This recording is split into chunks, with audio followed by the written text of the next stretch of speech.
His Excellency Atotefera Drebo, the Minister for Agriculture for the Federal Democratic Republic of Ethiopia. Her Excellency Tumusibe Roda Peace, our Commissioner for Rural Economy and Agriculture within the Commission. Dr. Aisa Kirabo, the Deputy Executive Director of UN Habitat. Ambassador Gary Queens, who is someone who has been working on African issues, and it's good to see him here as the EU Ambassador to the African Union. My colleagues, Dr. Josephine Gure, Susan Menae, and Ms. Kafui Afiwa Kuoma from the Women in Law and Development in Africa. Very distinguished participants and ladies and gentlemen.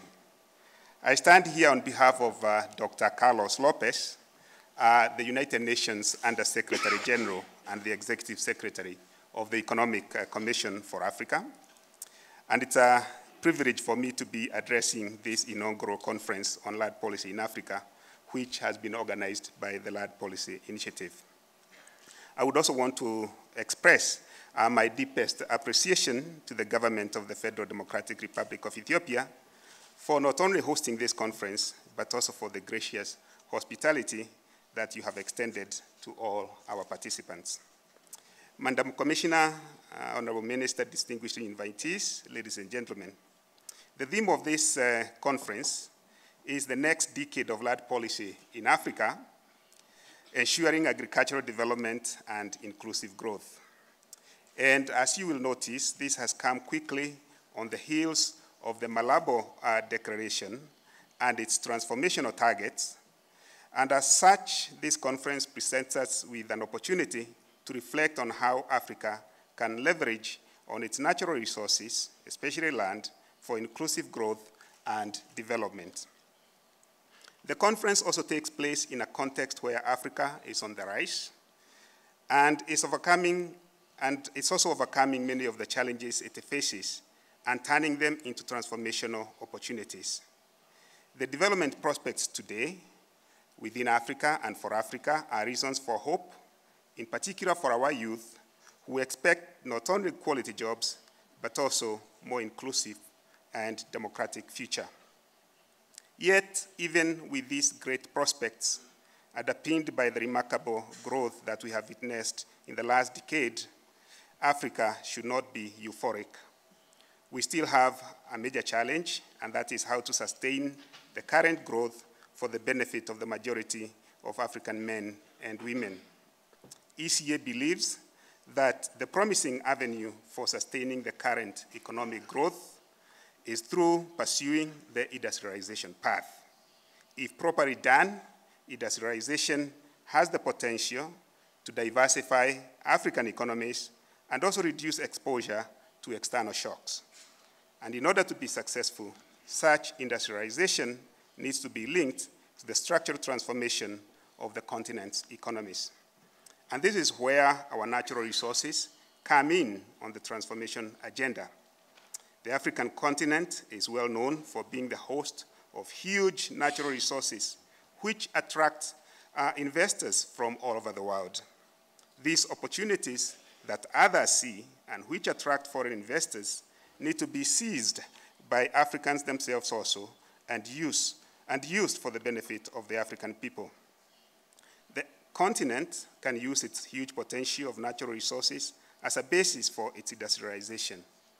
You are aware that today, 12% of oil reserves in the world, 40% of the global gold reserves, and 60% of uncultivated land are actually in Africa. In fact, if we can talk more about land, it needs to be considered by all of us, especially us Africans, as a strategic resource because in the context of population growth, Africa can position itself, thanks to these large resources, as the food reserve of tomorrow's world. Indeed, the slowing productivity growth in agriculture globally and the expected increase by an additional 3 billion people in the middle class in the world in the next 20 years is expected to create a demand of between 175 and 200 million hectares of agricultural land. This will require 40 to 50% of the remaining available agricultural land to be brought into production. Most of this additional land required to feed the world and to feed the growing African population is actually in Africa. As ECA has said in the past, Africa needs a new sense of determination to exercise greater strategic control over its natural resources and also maximize its net present value of the benefits from its natural resources capital.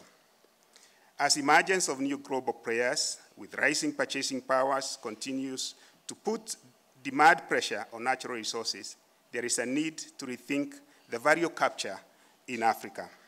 For instance, why and how, for instance, should the 56 million hectares of high-value agricultural land be leased or sold to meet global food security needs instead of also supplying local markets to meet Africa's food security needs now and in the future?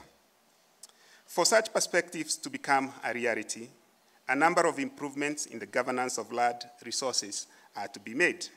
These include clarifying the property rights and securing the land rights of African people, including the rights of women and pastoral communities, as has been mentioned by previous speakers.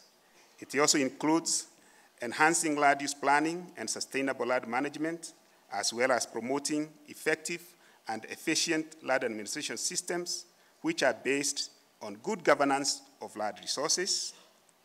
In other parts of the world, land has been used as the foundation of sustainable economic development. Improvement in land development has allowed other countries to have more productive agriculture and also ensure food security and even export food to Africa. The development of agro-industries has allowed countries to create jobs.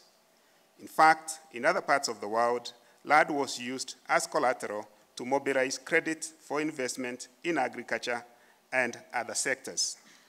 For land to play its proper role in African development, Africa needs to develop and implement adequate land policies in the context of an improved governance of land resources. Such supportive land policies associated with appropriate investment frameworks do actually have the potential to attract not only foreign but also domestic investors. It is therefore not surprising that the African Union Declaration on Land, upon which we are meeting here, on land issues and challenges in Africa, recommended that the continent needs to create at all levels platforms for exchange of experiences, peer and lesson learning, and best practices. In ECA, we do attach a very high premium to evidence-based policymaking processes. Therefore, we appreciate that this conference, beyond being a learning event, also adopts a scientific approach and offers the opportunity to link research and policymaking in the field of land. As restated in the Malabo Declaration of the AU Assembly this year, our agricultural sector is in need of investments. However, the investments that Africa needs are those which contribute to the sustainable and inclusive growth of the continent without denying the land rights of African communities.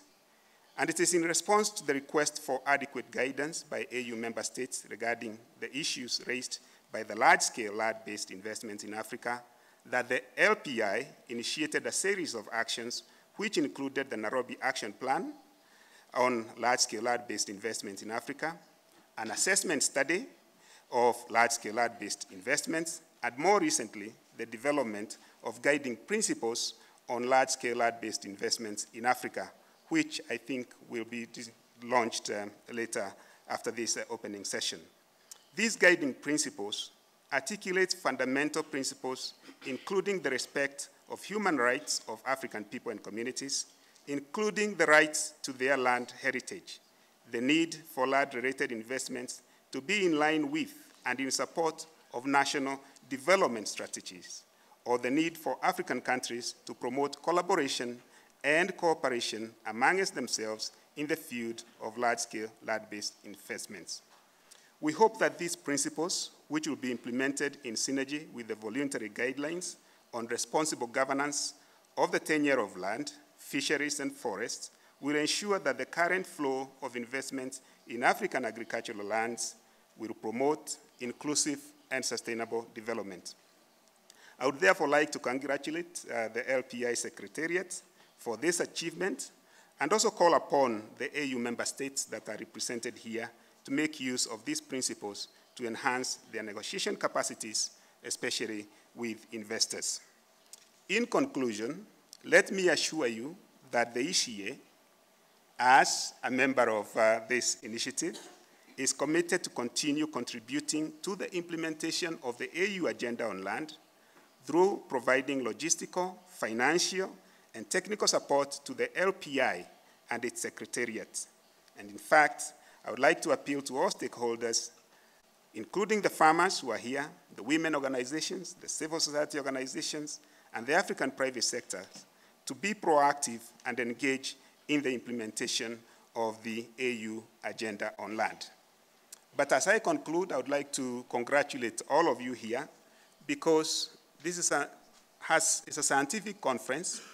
We received a lot of abstracts for the papers that had expressed interest to be here, and the fact that your paper was selected for you to be here for this conference is worth a congratulation from the Joint Working Group and the Steering Committee and the Scientific Committee of this conference. So I thank you very much for attention and hope that we are going to have a productive conference. Thank you.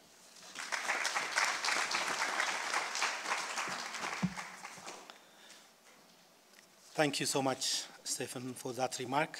And I would like to thank the ECA for the partnership, but also for its support, continued support to the Secretariat. As you know, the LPI Joint Secretariat is hosted by the ECA, and ECA has been very helpful in making sure that the Secretariat is operational and supported to implement its programs.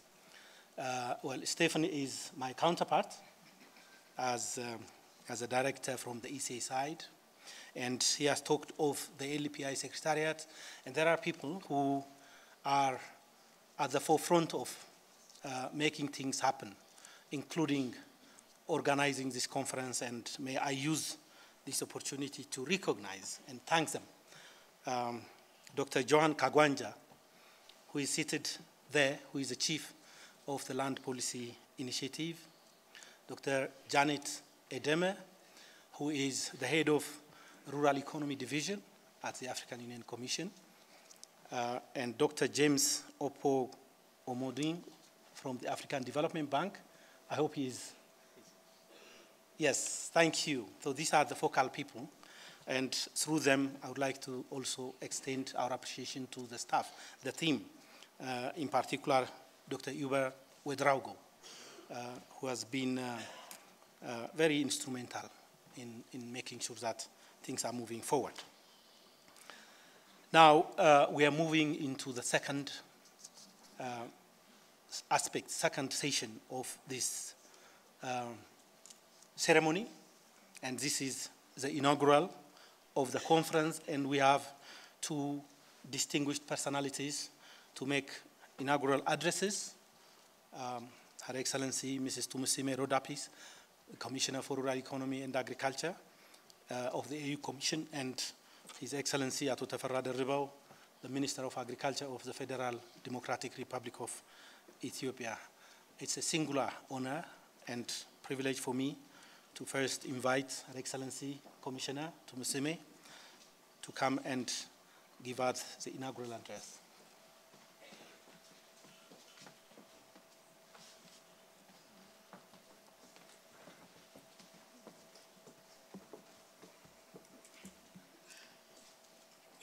I thank you, Dr. Abebe.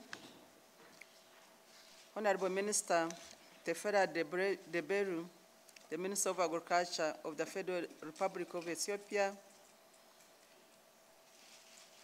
Your Excellency Ambassador of the EU delegation, distinguished diplomatic corps who are here, distinguished members who have been speaking since we arrived here, distinguished ladies and gentlemen, it gives me honor and pleasure for me to address you this opening session of the inaugural conference on land policy in Africa. I would like, on behalf of the African Union Commission, to add my voice in welcoming you all to Addis Ababa, which also graciously hosts the headquarters of the African Union. Je ne savais pas que les questions foncières peuvent attirer tellement de gens. Et je vais m'adresser à vous. Ladies and gentlemen, we have come a long way on the road to finding continent-wide solutions to the challenges of land tenure, governance, and tenure security, which adversely affect efforts towards the socio-economic development of the African continent. We are proud that Africa stands apart from the rest of the world as the only continent that has defined its own agenda for land policy governance and development.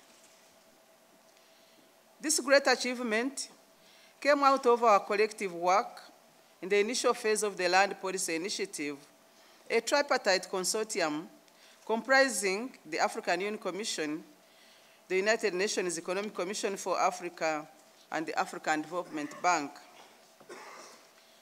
The AU Assembly of Heads of State and Government adopted in 2009 the African Union Declaration on Land Issues and Challenges in Africa, thereby calling on African governments, regional economic communities, and stakeholders to prioritize land policy development and implementation and apply the framework and guidelines on land policy in Africa in their land policy processes. Since 2009, the African continent has advanced steadily in its efforts to confront land-related challenges at AU member state, regional and continental levels. Through the Land Policy Initiative, in close collaboration with the continental institutions such as the NEPAD Agency, the Pan-African Parliament, and the Pan-African Farmers Organization, as well as regional economic communities, also member states, civil society stakeholders and partners, we are building consensus. We are also raising awareness. We are generating evidence, developing capacities, and improving coordination to enhance the implementation of the AU Declaration on Land, thereby helping to address some of the most daunting challenges pertaining to land ownership, land tenure, and land use. Among the many milestones in this regard is the guiding principles on large-scale land-based investments, which was endorsed by the African Union Conference of Ministers responsible for Africa agriculture during their recent conference, which was held in April this year.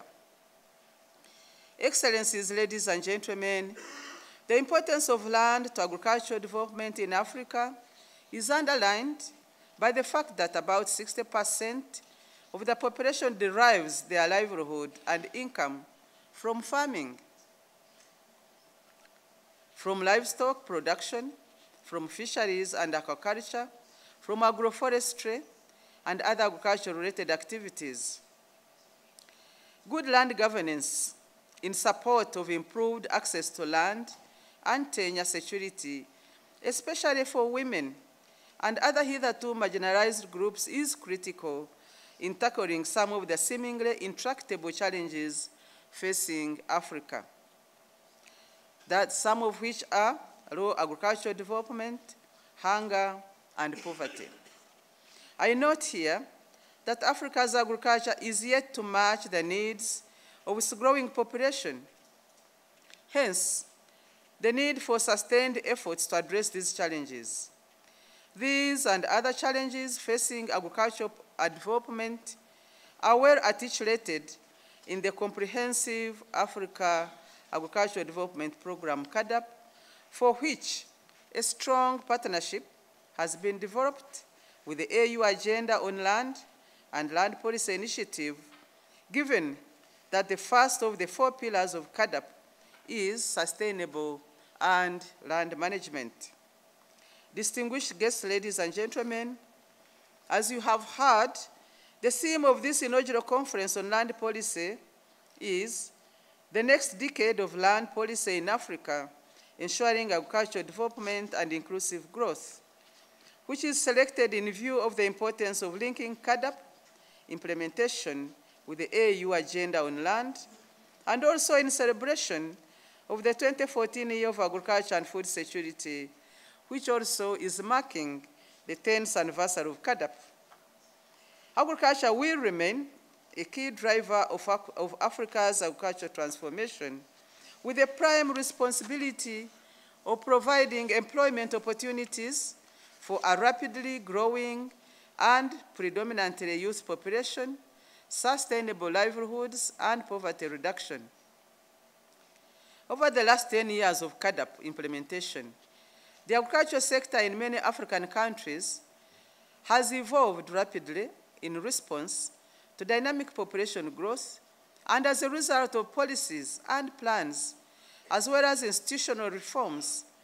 The private sector is also steadily coming on board. The agricultural value chain, championed by the private sector, provides multiple entry points and pathways for advancing Africa's transformation agenda towards sustainable development. However, much more needs to be done to enhance learning and sharing of practical solutions to tackle remaining challenges in the land and agriculture sectors. The Conference on Land Policy in Africa is timely in this regard, as it provides such an opportunity to address this gap through learning and also exchange of knowledge, information, and networking. It also provides a platform for tracking progress in the implementation of the AU Declaration on Land.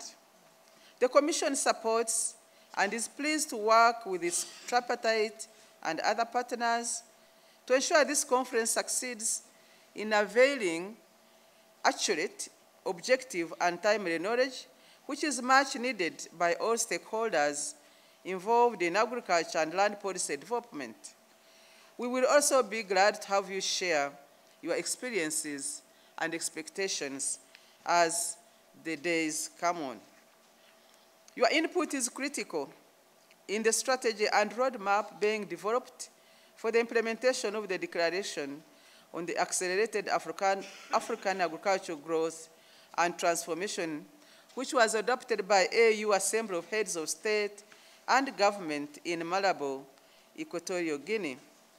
Distinguished ladies and gentlemen, the AU Commission acknowledges and appreciates the partnership developed across the continent amongst stakeholders and with the development of partners in support of the implementation of the AU Declaration on Land issues and challenges.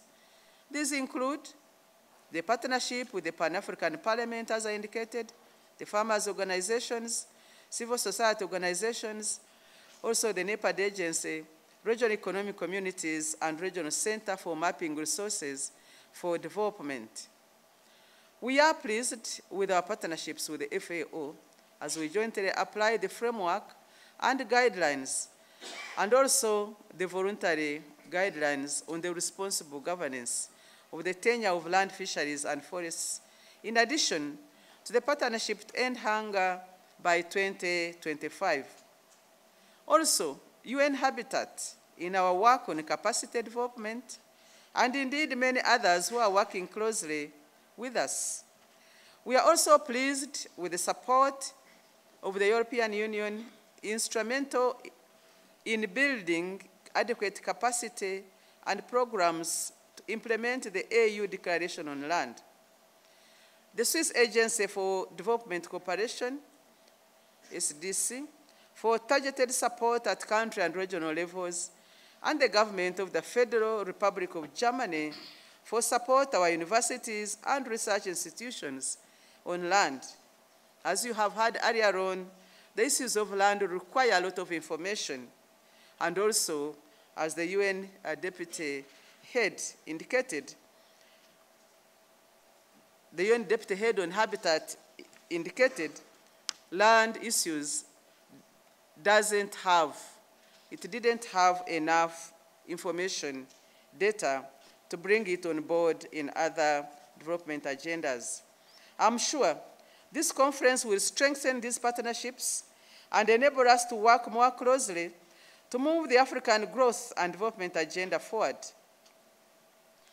As we inaugurate this important conference, I am pleased to be joined by our host, the Minister of Agriculture of the Federal Democratic Republic of Ethiopia, Ato Tefera Delebiu, who also chaired the ministerial session that adopted the framework and guidelines on policy in Africa in 2009.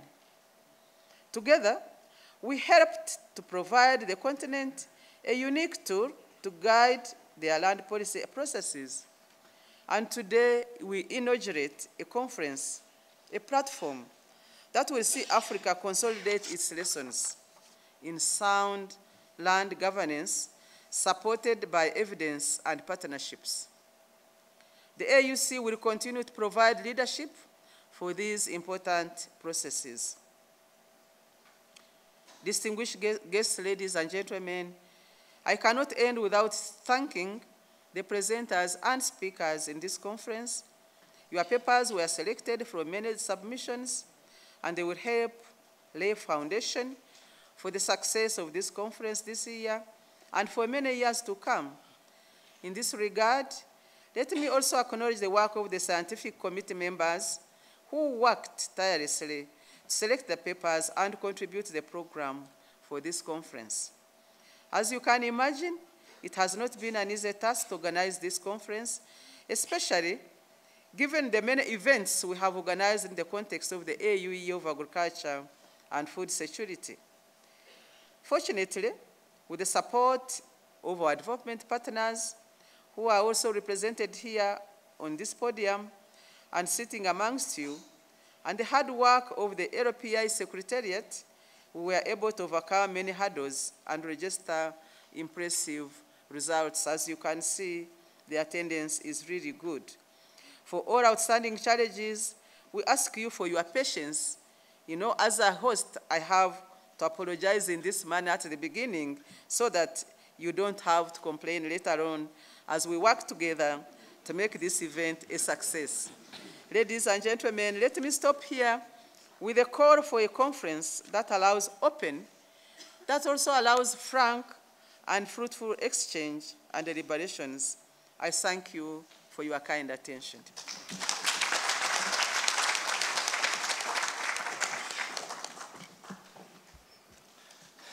Thank you, Your Excellency, for that address.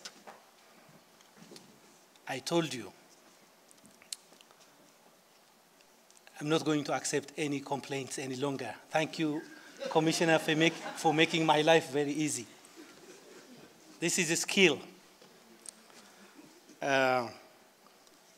You have heard, among other things, Her Excellency Commissioner, committing the organization, the African Union Commission, and herself, to continued leadership to this initiative. Behind that leadership function is Her Excellency Mrs. Tumusiime Rodapis. Thank you, Your Excellency, for that leadership and for that commitment.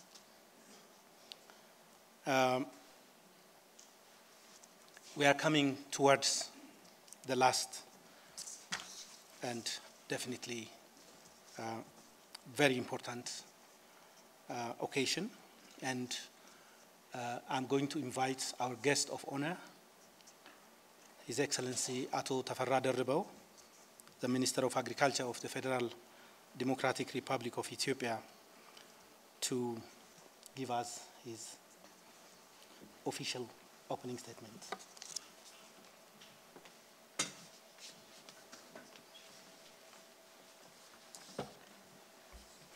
Thank you, Dr. Ababa. I'm honored to be invited by my mentor, Dr. Ababa.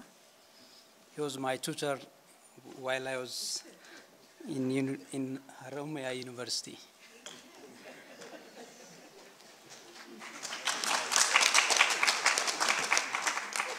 Your Excellency, Ms. Tumusume Roda Peace, Commissioner for Rural Economy and Agriculture of the African Union, members of the diplomatic community, representatives of the international organizations, distinguished delegates and participants, ladies and gentlemen. First of all, I would like to take this opportunity to warmly welcome you all to Ethiopia and Addis Ababa, the seat of the African Union headquarters. It's also my pleasure to make this opening remark in this conference with the specific theme, the next decade of land policy in Africa, ensuring agricultural development and inclusive growth. Congratulations to all of you who have worked hard to make this conference happen and for creating an African-owned land forum that will discuss and share countries' experience on land governance and management. Ladies and gentlemen, the Land Policy Initiative is a monumental initiative aimed at helping member states in the process of developing workable land policy, which can be instrumental for agricultural growth and socio-economic development. It's well known that the future of African development is heavily dependent on land and agriculture. Effective land policy with appropriate implementation mechanisms not only stimulate economic development, but also promotes access to land of women and other members of the community. Land, as one of the major resources we have in Africa, subjected to different use from forestry and agricultural production to agro-processing, mining and urban development, with array of beneficiaries including smallholder farmers, pastoralists, and agro-pastoralists. The land use type and the property rights on land have been changing from time to time following changes in the political economy and population dynamics of individual countries in Africa. Colonialism in most of African countries has also played a critical role in changing land use regimes, ownership, and use rights of different groups of the society, including the private sector, government, women, youth, and pastoralists. The inappropriate land use and misuse of our land resource have aggravated the land and soil degradation. Moreover, this process have resulted in dwindling of our biodiversity. The mismanagement, coupled with low level of technology application and shortage of rainfall in Africa, have contributed to the low production and productivity of agriculture that led to poverty, food insecurity, perpetual hunger, and at times to famine. With the land resource Africa has, I think this situation is not acceptable to happen at all, and we have to change the situation by diligently implementing recently agreed upon continental declarations, frameworks, guiding principles, and tools by adapting to the specific socio-economic situations of our respective countries. The Land Policy Initiative is an exemplary initiative aimed at helping member states in their efforts of developing workable land policy instrumental for agricultural growth and inclusiveness. Ladies and gentlemen, we are conducting this conference when EU member states have committed 2014 as a year of agriculture and food security in Africa.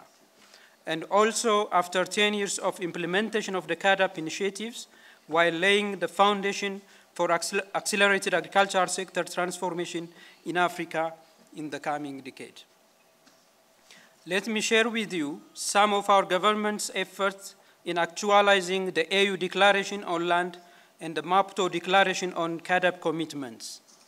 Ethiopia is among the many countries that signed the CAADP Compact and started its implementation by designing a number of programs framed under the National Agriculture Investment Plans, which is integral part of Ethiopia's Growth and Transformation Plan, GTP1. The government surpassed the 10% of GDP budget allocation and attaining the 6% growth rate in agriculture. To keep the momentum of the agriculture growth rate, Ethiopia established an agricultural transformation agency that helped introduce innovative technology and practice, value chain development approach that requires engagement of the private sector, smallholder farmers, and land allocation for different business development. Another area of achievement is the political commitment of the Ethiopian government in furthering the land governance and administration agenda, both in rural and urban areas.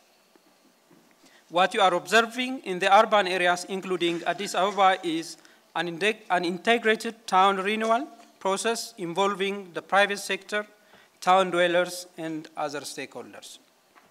In the rural areas, we have launched a massive land administration and certification program with the aim of improving land governance. The program provides land certificates for each land users, including women-headed households, women in male-headed households, and communal land users. We have also established land administration institutions starting from the federal up to the Kabale, lowest administrative level, to implement land laws in a decentralized manner. The first level certification is almost finalized, and we are embarking on second level certification, where aerial photo and satellite imageries are being used. The second level certification has passed the piloting phase, and we have already started the scaling up phase. The implementation of the land administration system and establishment of a national land registry and information systems are not easy tasks, which require huge budget allocation, technology application, and deployment of human resource with appropriate skills and expertise. Moreover, learning by doing and learning from the experience of other countries is crucial. In line with this, the conference is timely for us, whereby we can learn from the experience of other countries in land administration and land use implementation policies. Ladies and gentlemen, it's my hope that this conference during its stay will have a thorough discussion on land policy for ensuring agricultural development and inclusive growth in Africa. The way forward, which will be forged in this conference, will be crucial in advancing our common agenda of the same. Finally, I wish you all successful deliberations, a pleasant and enjoyable stay in Addis Ababa. Thank you.